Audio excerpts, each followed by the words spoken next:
ഗാസയിൽ വെടിനിർത്തലിന് സമ്മതിച്ച് ഹമാസ് 60 ദിവസത്തെ വെടിനിർത്തലിനാണ് സമ്മതം അറിയിച്ചത്. അകാരണമായി ഇസ്രായേൽ പാലസ്തീനികളെ കൊന്നൊടുക്കുകയാണെന്നും എത്രയും വേഗം വെടിനിർത്തൽ കൊണ്ടുവരുന്നതിന് സമ്മതമാണെന്നും ഈജിപ്തിനെയും ഖത്തറിനെയുമാണ് ഹമാസ് അറിയിച്ചിട്ടുള്ളത്. സ്ഥിരമായ വെടിനിർത്തലിന് വഴി തെളിയിക്കുന്ന കരാറിലേക്ക് എത്തിച്ചേരുന്നതാവണം നിലവിലെ വ്യവസ്ഥകളെന്നും രക്തച്ചൊരിച്ചിൽ അവസാനിപ്പിക്കണമെന്നും ഹമാസിൻ്റെ സഖ്യകക്ഷിയായ ഇസ്ലാമിക് ജിഹാദും നിലപാട് വ്യക്തമാക്കിയിട്ടുണ്ട്.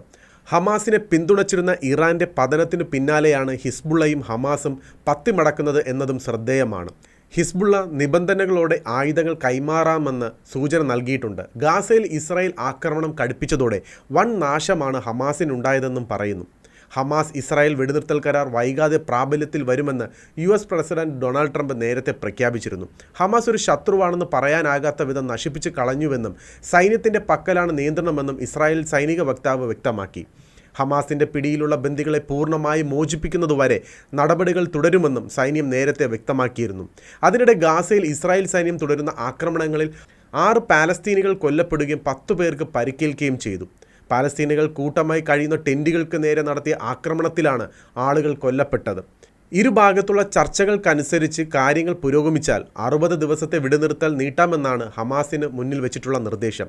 ഇസ്രായേൽ വീണ്ടും ആക്രമണം ആരംഭിക്കാതിരിക്കുക, ഐക്യരാഷ്ട്രസഭയുടെ സഹായം റദ്ദാക്കിയത് പുനഃസ്ഥാപിക്കുക, ഇസ്രായേലിൻ്റെ പൂർണ്ണ പിന്മാറ്റം എന്നിവ ഹമാസ് ആവശ്യപ്പെട്ടിട്ടുണ്ടെന്നാണ് വിവരം.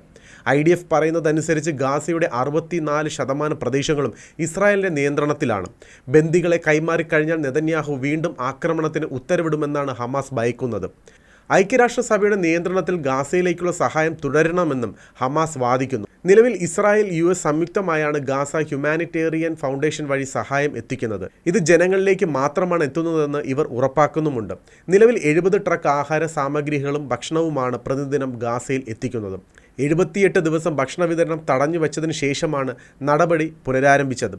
IDFൻ്റെ നേതൃത്വത്തിൽ വിതരണം നടത്തുമ്പോൾ ജനങ്ങൾ വാങ്ങാൻ ഭയക്കുന്നെന്നും ഹമാസ് ആരോപിക്കുന്നു. എന്നാൽ സൈന്യം പൂർണ്ണമായി പിന്മാറുന്നതും നിയന്ത്രണം വിട്ടുകൊടുക്കുന്നതും ഹമാസിൻ്റെ പുനർസംഘടനത്തിനും ഇസ്രായേലിനെതിരായ ആക്രമണം ആരംഭിക്കുന്നതിലേക്കും നയിക്കുമെന്നാണ് ജെറുസലേം വൃത്തങ്ങൾ പറയുന്നത്. നിലവിൽ ഭരണഘടനയുടെ ഏതാണ്ട് എല്ലാ സംവിധാനങ്ങളെയും സൈന്യം തകർത്തിട്ടുണ്ട്.